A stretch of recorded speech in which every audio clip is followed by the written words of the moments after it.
ನಮಸ್ಕಾರ ಸರ್. ಶ್ರೀನಿವಾಸ್ ಅಂತ police inspector, DCRE west police station.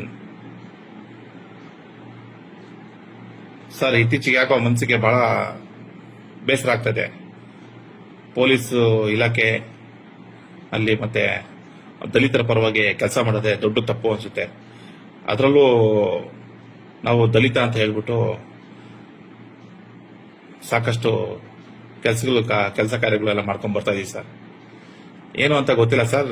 ಮೊನ್ನೆ ತಾವೇ ಆದೇಶ ಮಾಡಿದ್ದೆ, ಮಾರ್ಚ್ 24ನೇ ತಾರೀಕು ಆದೇಶ ಮಾಡಿ ನನಗೆ ಉಡುಪಿಗೆ ವರ್ಗಾವಣೆ ಮಾಡಿದೆ ಸರ್.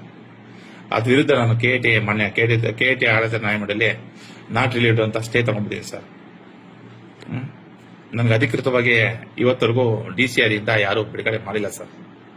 ಆಯ್ತಾ, ಬಿಡುಗಡೆ ಮಾಡಿದೆ ಅಂತ ಹೇಳ್ಬಿಟ್ಟು ಮಾನ್ಯ ಶ್ರೀಯುತರಾದ ಕರಿ ಬಸವನಗೌಡರು SP, ಅವರು DYSP ಹುದ್ದೆ ಮಾತ್ರ ಇರೋದು, SP ಹುದ್ದೆ ಅಲ್ಲ ಸರ್.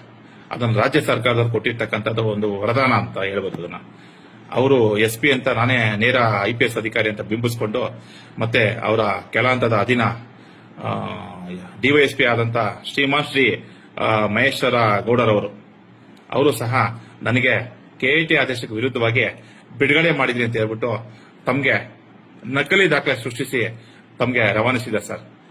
ತಾವು ಸ್ವಲ್ಪ ಕೂಲಂಕಷವಾಗಿ ಪರಿಶೀಲನೆ ಮಾಡ್ಬೇಕು ಸರ್. ಯಾಕಂತ ಹೇಳಿದ್ರೆ ನಮ್ಮಂತ ಅಧಿಕಾರಿಗಳು 20 ವರ್ಷ ಸೇವಾವಧಿ ಆಗಿದೆ ಸರ್. ಇಲಾಖೆಯಲ್ಲಿ ಯಾವುದೇ ಕಪ್ಪು ಚುಕ್ಕೆ ಇಟ್ಕೊಂಡಿಲ್ಲ ಸರ್, ಇವತ್ತರೆಗೂ ಇಟ್ಕೊಂಡಿಲ್ಲ. ತಮ್ಮನ್ನು ನಾನು 3 ಸಲ ಬಂದು ಭೇಟಿ ಮಾಡಿದ್ದೀನಿ. ನಾನು ಮನವಿನೂ ಸಹ ಕೊಟ್ಟಿದ್ದೀನಿ, SC/ST ಆಯೋಗಕ್ಕೂ ಕೊಟ್ಟಿದ್ದೀನಿ ಸರ್, ಮತ್ತೆ ಸದನ ಸಮಿತಿಗೂ ಕೊಟ್ಟಿದ್ದೀನಿ ಸರ್. ಆಯ್ತಾ, ನಾನು ಯಾವುದೇ ಒಂದು ಕುಂದುಕೊರತೆಗಳಿಗೆ ಸ್ಪಂದಿಸ್ತಾ ಇಲ್ಲ.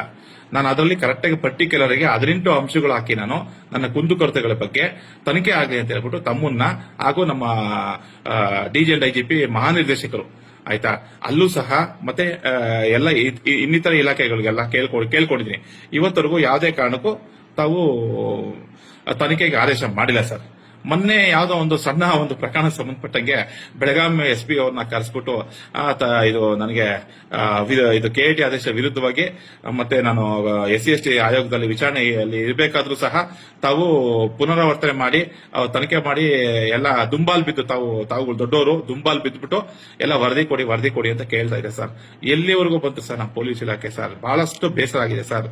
ನನ್ನ ಕುಟುಂಬಕ್ಕೆ ಬಹಳ ಘಾಸಿ ಆಗ್ತಾ ಇದೆ. ನಾನು ಏನು ಕೆಲಸ ಮಾಡಿದೀವಿ ಅಂತ ಹೇಳ್ಬಿಟ್ಟು ಇವತ್ತವರೆಗೂ DCRE ಸೆಲ್ ಅಲ್ಲಿ, ಆಯ್ತಾ, ಯಾವುದೇ ಒಬ್ಬ ದಲಿತರನ್ನು ಕೇಳಬಹುದು. ಆಯ್ತಾ, ನಿನ್ನೆವರೆಗೂ ಕರ್ತವ್ಯ ನಿರ್ವಹಿಸ್ಕೊಂಡು ಬರ್ತಾ ಇದೀನಿ.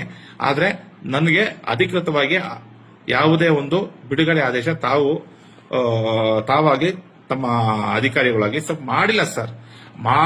ಮಾಡಿದೀನಿ ಅಂತ ಹೇಳಿದ್ರೆ ಅದು ನಕಲಿ ದಾಖಲೆ ಸರ್. ಅದನ್ನೇನು ಹೆಚ್ಚಾಗಿ ಹೇಳಕ್ ಹೋಗಲ್ಲ ಸರ್.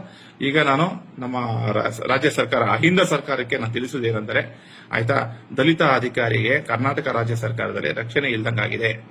ಆಯ್ತಾ, ನಮ್ಮಲ್ಲಿ ಎಲ್ಲ ಈ ಕರಿಬಸವನಗೌಡರು, ಮಹೇಶ್ ಗೌಡರು ಇವ್ರದ್ದು ಎಲ್ಲ ಆಗೋಗಿದೆ ಸರ್. ಆಯ್ತಾ, ದಯವಿಟ್ಟು ನಾನು ಹೇಳೋದಿಷ್ಟೇ ಸರ್, ತಮಗೆ ಹಿರಿಯ ಅಧಿಕಾರಿಗಳಾಗಿದ್ರ, ಆಯ್ತಾ, ದೊಡ್ಡವರಾಗಿದ್ರ, ನಾನು ಒಂದು 20 ವರ್ಷ ಸೇವಾವಧಿ ಸಲ್ಲಿಸಿದ್ದೀನಿ. ಒಂದೇ ಒಂದು ಕಪ್ಪು ಚುಕ್ಕೆ ಇಲ್ಲದೆ ಕರ್ನಾಟಕದಲ್ಲಿ, ಆಯ್ತಾ, ಪೊಲೀಸ್ ಇಲಾಖೆಯಲ್ಲಿ ನಡ್ಕೊಂಡು ಬಂದಿದ್ದೀನಿ, ಪಾರದರ್ಶಕವಾಗಿ ಕೆಲಸ ಮಾಡ್ಕೊಂಡು ಬಂದಿದ್ದೀನಿ. ಆದ್ರೆ ಯಾವುದೇ ಒಂದು ಮುಂದಿನ ಅವಘಡ ಅಂತ ನೋಡಿ ಸರ್, ತಿರುಗ್ತಾ ಇದೆ ತಣ್ಣನೆ ಗಾಳಿ. ಆಯ್ತಾ, ಯಾವುದೇ ಕಾರಣಕ್ಕೂ ಮುಂದಿನ ಅವಘಡಕ್ಕೆ ತಾವು ಅವಕಾಶ ಮಾಡಿಕೊಡಕ್ ಹೋಗ್ರಿ ಸರ್. ಏನಾದ್ರೂ ಒಳಸಂಚು ಮಾಡಿ, ಒಳಪಿತೋರು ಮಾಡಿ, ಆಯ್ತಾ, ನನ್ನ ವಿರುದ್ಧ ಷಡ್ಯಂತ್ರ ಮಾಡ್ತಾ ಇದ್ರೆ ಖಂಡಿತ ಮಾಡಕ್ ಹೋಗ್ರಿ ಸರ್. ಮುಂದಿನ ಯಾವುದೇ ಒಂದು ಪರಿಣಾಮಗಳಿಗೆ ತೀಕ್ಷ್ಣವಾದ ಪರಿಣಾಮಗಳಾಗುತ್ತೆ ಸರ್. ನನ್ನ ದುಃಖ ತಪ್ಪದಿಂದ ಹೇಳ್ತಾ ಇದ್ದೀನಿ. ಆಯ್ತಾ, ನೊಂದಿರ್ತಕ್ಕಂಥ ದಲಿತ ಪೊಲೀಸ್ ಅಧಿಕಾರಿ ದುಃಖ ತಪ್ಪದಿಂದ ಹೇಳ್ತಾ ಇದ್ದೀನಿ, ಇಲ್ಲಿಗೆ ತಾವು ನಿಲ್ಲಿಸಿ. ಅಂದ್ರೆ ನಮ್ಮ KIT ಆದೇಶ, ಮೊನ್ನೆ KIT ಆದೇಶ ಬರೋವರೆಗೂ, ಬಂದ ನಂತರ ಸರ್ ನ್ಯಾಯಾಂಗ ಇಲಾಖೆ ನಾನು ತಲೆಬಾಗ್ತೀನಿ, ತಾವು ತಲೆಬಾಗಿ. ತರಾತುರಿಯಲ್ಲಿ, ಆಯ್ತಾ, ನನ್ನನ್ನ ಪಿತೂರಿ ಮಾಡಿ ಬೇರೆ ಏನಾದ್ರೂ ತಮ್ಮ ಅಧೀನದ ಕೆಲ ಸಿಬ್ಬಂದಿ ತಮಗೆ ಏನಾದ್ರೂ ಆತರ ಇದ್ರೆ ದಯವಿಟ್ಟು ಇಲ್ಲಿಗೆ ಇದಿಷ್ಟೇ ಆಡ್ಬಿಡಿ. ಇಲ್ಲ ಅಂತ ಹೇಳಿದ್ರೆ ನಾನು ತಮ್ಗೆ ಹೇಳಿದೆ ನೋಡಿ, ತಣ್ಣನೆ ಗಾಳಿ ಬೀಸ್ತಾ ಇದೆ. ಆಯ್ತಾ, ಪರೋಕ್ಷವಾಗಿ ಸಕ್ರಿಯ ಕಾರ್ಯಕಾರಿಣಿಗೂ ತಾವೆಲ್ಲರೂ ಆಗ್ತೀರಾ ಅಂತ ತಮ್ಗೆಲ್ಲ ಬಯಸ್ತಾ ಇದೀನಿ. ನಮ್ಮ ಕರ್ನಾಟಕ ರಾಜ್ಯ ಪೊಲೀಸ್ ಇಲಾಖೆಗೆ ಮತ್ತೆ ಗೃಹ ಮಂತ್ರಿಗಳಿಗೆ, ಮುಖ್ಯಮಂತ್ರಿಗಳಿಗೆ ಹಾಗೂ ಡಿಜಿ ಅಂಡ್ ಐಜಿಪಿ ತಾವು ಉಮೇಶ್ ಕುಮಾರ್ ಸಾಹೇಬ್ರಿಗೆ ಆಯ್ತಾ, ದಯವಿಟ್ಟು ಇದು ಮನವರಿಕೆ ಮಾಡ್ಕೊಂತೀರಾ ಅಂತ ಅನ್ಕೊಂತಾ ಇದೀನಿ. ಯಾವುದೇ ಅವಘಡ ಸಂಭವಿಸಿದ್ರೆ ನೇರ ತಾವೇ ಹೊಣೆಗಾರರು.